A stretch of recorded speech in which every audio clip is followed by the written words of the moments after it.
నమస్కారం సత్య news viewers అందరికీ. ఏకలవ్య స్కూల్లో చిన్న చిన్న సమస్యలు, ఆ సమస్యలపై పలు అభిప్రాయాలు వ్యక్తమవుతున్నాయి. ఆ డౌట్ల గురించి హ్యూమన్ రైట్స్ జిల్లా అధ్యక్షుల వారు అనీఫ్తో సార్. సత్య న్యూస్ గారికి నమస్కారం. నిజామాబాద్ జిల్లా రూరల్ నియోజకవర్గానికి వస్తుంది. డిష్పల్లి మండలం బీబీపూర్ తాండా నుంచి ఈ యొక్క ఏకలవ్య మోడల్ స్కూల్కి రావడానికి దాదాపు 2 కిలోమీటర్ డిస్టెన్స్ ఉంది. ఇదంతా ఇక్కడికి రావాలంటే చాలా ఇబ్బందిగా ఉంది. రోడ్డు మధ్యలో వరకు తార్ రోడ్డు ఉంది. ఆ తర్వాత నుంచి మొత్తం ఈ పొలాల మధ్యలో నుంచి ఉంది. ఒక విద్యార్థి ఇక్కడ చదువుకుంటున్న విద్యార్థుల సంఖ్య దాదాపు 450 మంది ఇక్కడ బాయ్స్ అండ్ గర్ల్స్ చదువుకుంటున్నారు. ఇక్కడ 6వ తరగతి నుంచి ఇంటర్ వరకు విద్యను బోధిస్తున్నారు. ఈ యొక్క సెంట్రల్ గవర్నమెంట్ యొక్క ఫేవర్లో నడుస్తున్న ఈ యొక్క ఏకలవ్య మోడల్ స్కూల్లో ఇక్కడ యొక్క వసతుల పైన మా హ్యూమన్ రైట్స్ దృష్టికి ఈరోజు రావడం జరిగింది. దీనిపైన మేము ఈరోజు ఇక్కడికి రావడం వల్ల సత్య న్యూస్ గారు వచ్చి ఇక్కడ జరుగుతున్న సమస్యలపైన మీ యొక్క అభిప్రాయం చెప్పండి అని చెప్పేసి అన్నారు. మేము లోపల కూడా క్యాంపస్లోకి వెళ్ళాం.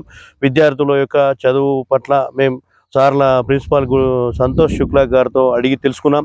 అంతేకాకుండా ఇక్కడ 450 మంది విద్యార్థులు కలిసి ఉంటున్నారు కాబట్టి ఈ యొక్క ఏకలవ్య మోడల్ స్కూల్లో విద్యార్థులకు సరిపడా వాటర్ అనేటివి తక్కువగా ఉన్నాయి కాబట్టి ఇక్కడ వాటర్ సమస్యను తీర్చాలని ప్రిన్సిపాల్ గారు మా దృష్టికి తీసుకురావడం జరిగింది. అంతేకాకుండా ఇక్కడ ఇక రోడ్లతో పాటు లోపల ఏమైనా నాన్ టీచింగ్ సంబంధించిన స్టాఫ్ అయినప్పుడు ఏమైనా సందేహం ఉందా అని చెప్పి అడిగినప్పుడు లేదని అన్నారు. సార్ కాకపోతే సీసీ కెమెరాస్ పైన ఒకటి అబ్బాయిలు కలిసి చదువుకుంటున్నారు కాబట్టి సీసీ కెమెరాలు కొద్దిగా పెట్టిస్తే బాగుంటుందని చెప్పేసి సార్ మా దృష్టికి తీసుకురావడం జరిగింది. ఇక్కడ చదువుకుంటున్న విద్యార్థులకు ఏదైనా హాస్పిటల్ సంబంధించిన రోడ్డుకు వెళ్ళి వైద్యం చేయించుకోవాలంటే కూడా అంబులెన్స్ రాని పరిస్థితి ఈ యొక్క స్కూల్ వరకు ఉంది. దయచేసి తక్షణమే ఈ యొక్క ప్రభుత్వ అధికారులు ఆత్మ పరిశీలన చేసుకొని ఈ యొక్క బీబీపూర్ తాండా నుంచి ఈ యొక్క ఏకలవ్య స్కూల్కి ఒక్కసారి సందర్శించి ఇక్కడ జరుగుతున్న సమస్యలపైన మీరు ఈ సమస్యలను చర్చించి పరిష్కరించాలని మా యొక్క హ్యూమన్ రైట్స్ జిల్లా జస్టిస్ ఫర్ ఆర్గనైజేషన్ నుంచి మేము కోరుతున్నాం.